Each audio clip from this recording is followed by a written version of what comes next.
Good morning friend, સજીવ અને વસ્તી ચેપ્ટરમાં તમારા બધાનું હાર્દિક સ્વાગત છે. આજનો આપણો ટોપિક છે પરભક્ષણ. આ ટોપિક ચાલુ કરું એ પહેલા હું તમને સૌ પ્રથમ આપણે જે કાલનો લેક્ચર છે એનું હું રિવિઝન લઈ દઉં છું. જસ્ટ કાલે આપણે લેક્ચરમાં શું વાતો કરી હતી કે ભાઈ આપણે જે વસ્તી છે એને આંતર પ્રક્રિયાઓ વિશેની વાત કરી હતી કે સૃષ્ટિની અંદર કોઈ પણ જીવ છે એ તમને ક્યારેય પણ એકલો જોવા મળતો નથી. એમાં આપણે આ જ વસ્તુ વનસ્પતિના ઉદાહરણ દ્વારા સમજાવી હતી કે વનસ્પતિ પોતે ખોરાકની બાબતમાં ઉત્પાદક છે, છતાં આ પ્રક્રિયા કરવા માટે ખોરાક બનાવવાની એ જે પ્રક્રિયા છે પ્રકાશ સંશ્લેષણ, આના માટે એને સૂક્ષ્મ જીવોની પણ જરૂરિયાત ઊભી થાય છે. પરાગનયનની ક્રિયા માટે એને પ્રાણીઓની પણ જરૂરિયાત ઊભી થાય છે. આ બધી જ વસ્તુ વિશેની વાત આપણે કાલના ટોપિકની અંદર કહી દીધી કે જેની અંદર આપણે આ વસ્તુની સાબિતી આપી હતી કે વનસ્પતિ, સૂક્ષ્મજીવો અને પ્રાણીઓ બધા પર્યાવરણની અંદર વસવાટ કરે છે, પરંતુ આ સજીવ સજીવ વચ્ચે પણ આંતર પ્રક્રિયાઓ કન્ટિન્યુઅસલી થતી હોય છે કે જે આપણને ખબર પણ નથી હોતી.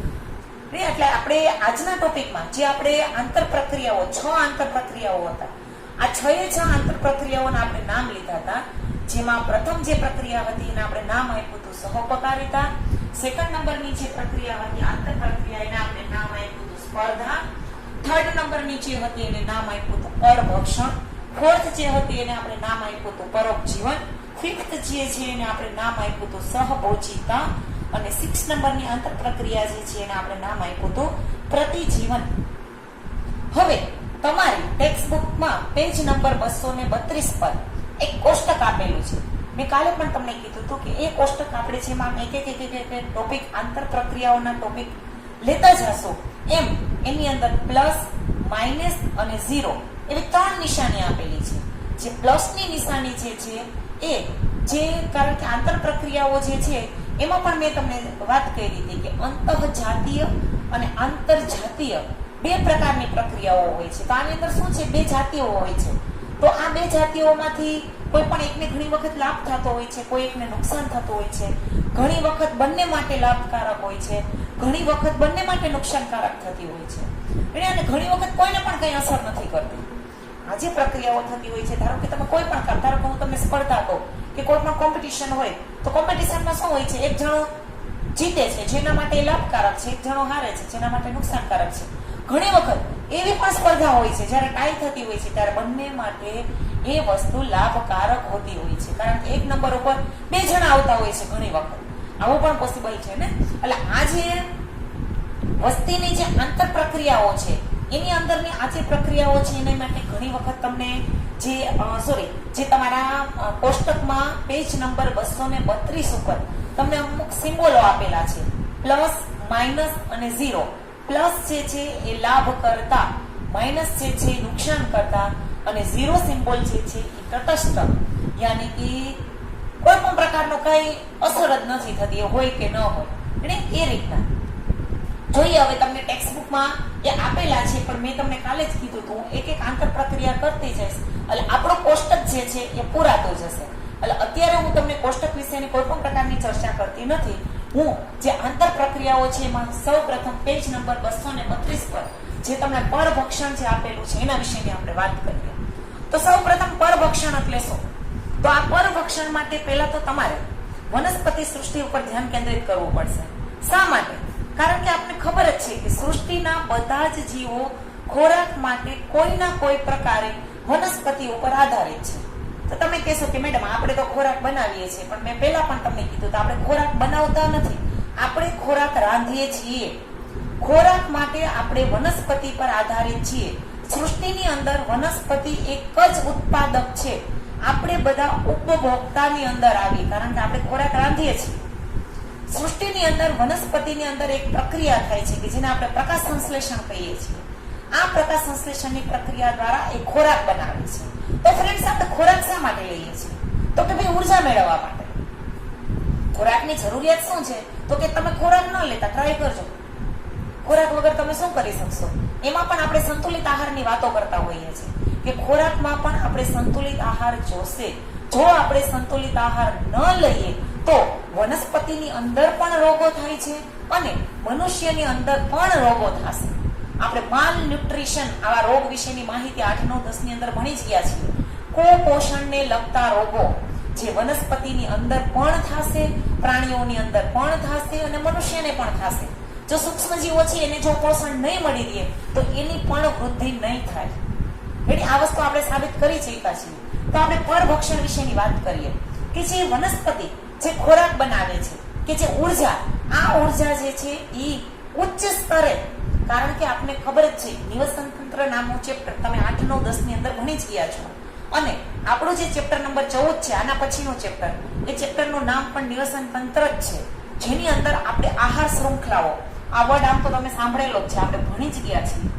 આહાર શૃંખલા, આ આહાર શૃંખલા આપણી જે છે એ વનસ્પતિથી ચાલુ થઈ અને ઉચ્ચ સ્તરો ત્યાં સુધી ઉર્જા જે છે એનું ટ્રાન્સફર કરવા માટેની આ એક શૃંખલા છે, જે કુદરતની અંદર કન્ટિન્યુઅસલી ચાલુ જ છે.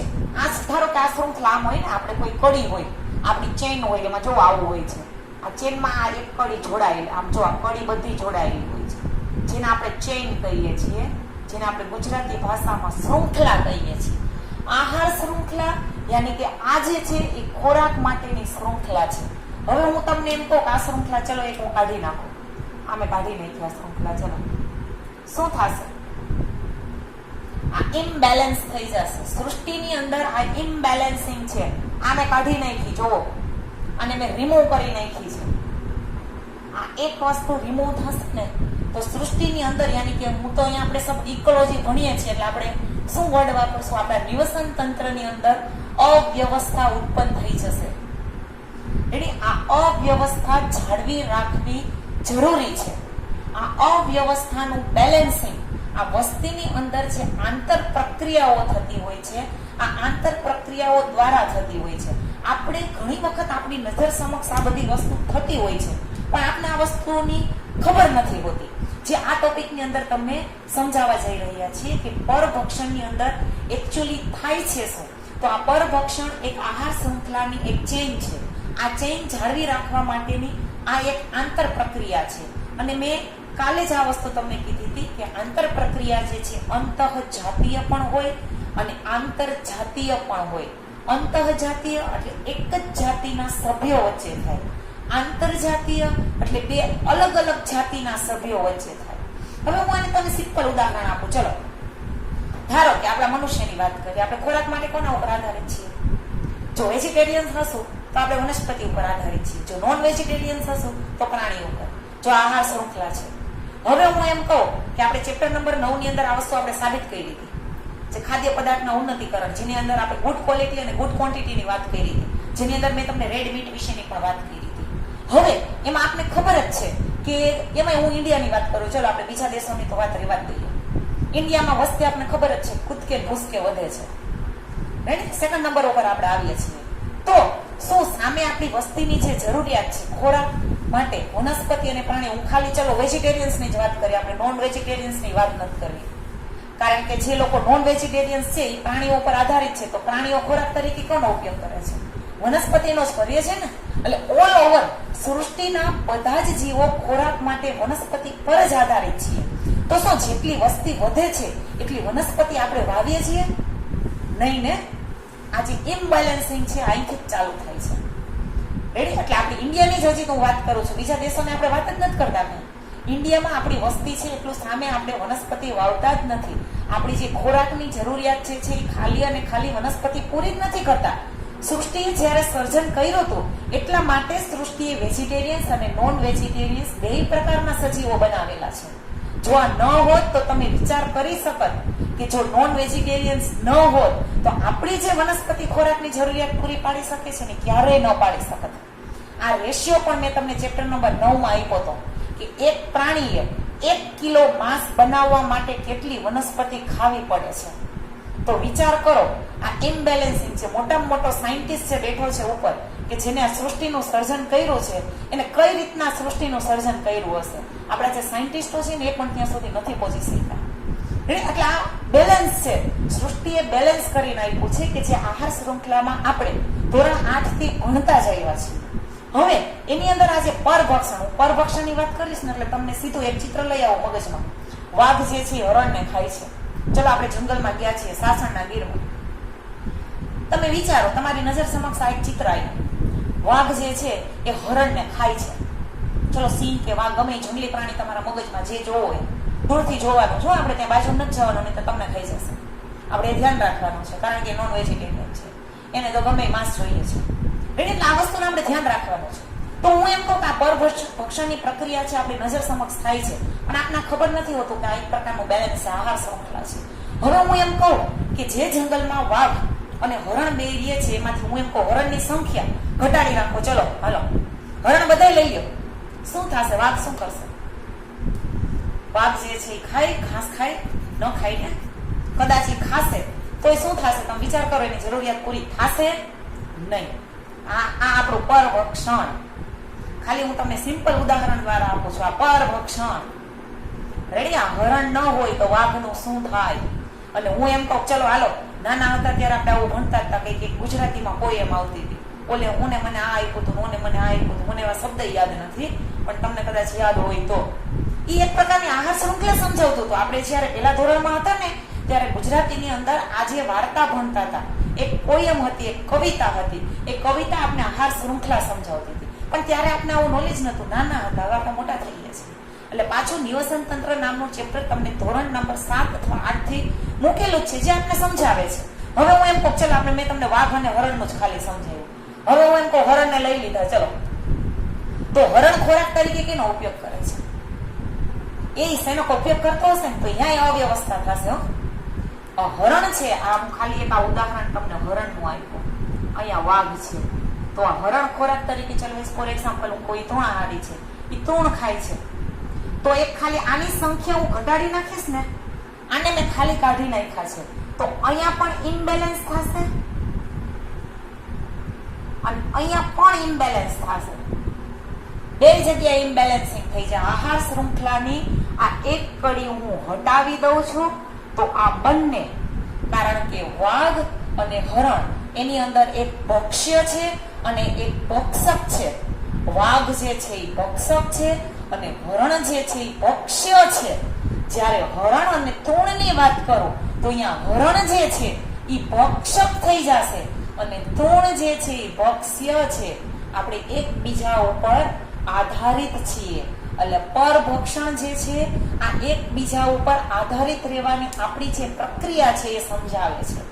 આ એક ઉદાહરણ તમને સમજાઈ ગયું એટલે આપણા આજે તમારી એનસીઈઆરટી ની ટેક્સ્ટ બુક છે એની અંદર તમને લગભગ આઈ થિંક 6 થી 7 ઉદાહરણ ડીપમાં સમજાવેલા છે. રેડી? એટલે એક વસ્તુ તમારા મગજમાં આવી ગઈ એટલે ઓલા ઉદાહરણ તમારે ખાલી યાદ જોવાના જ છે. ધારો કે હું એમ કહું, ચકલી ખોરાક તરીકે કઈક જીવજંતુ ખાતી હશે. હવે હું કહું જીવજંતુની સંખ્યા ઘટી ગઈ તો ચકલી શું કરશે?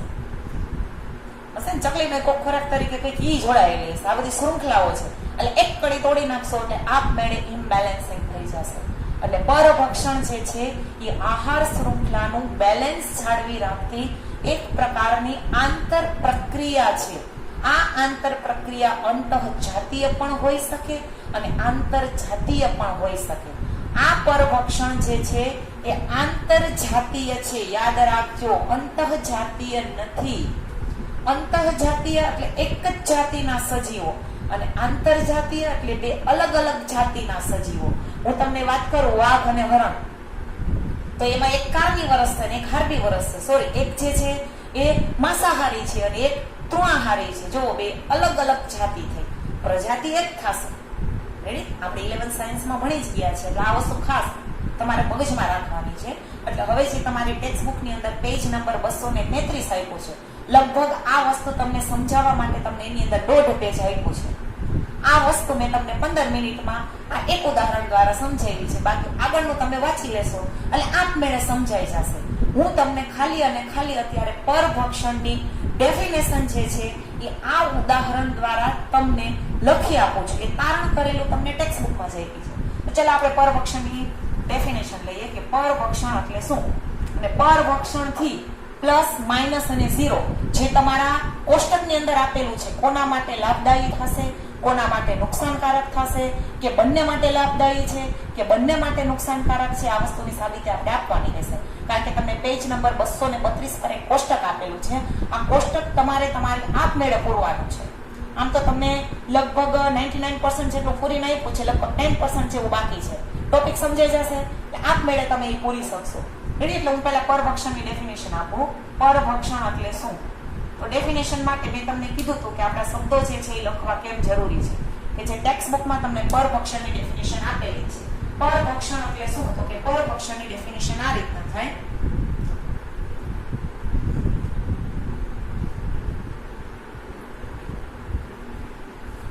વનસ્પતિ દ્વારા સ્થાપિત કરેલી ઉર્જા ઉચ્ચ સ્તરે પોષણના, કારણ કે આહાર શૃંખલા છે એટલે પોષણ વર્ડ તમારે નાખવો પડશે. વનસ્પતિ દ્વારા સ્થાપિત કરેલી ઉર્જા પોષક સ્તરના ઉચ્ચ સ્તરે પહોંચાડવા માટેની પ્રક્રિયા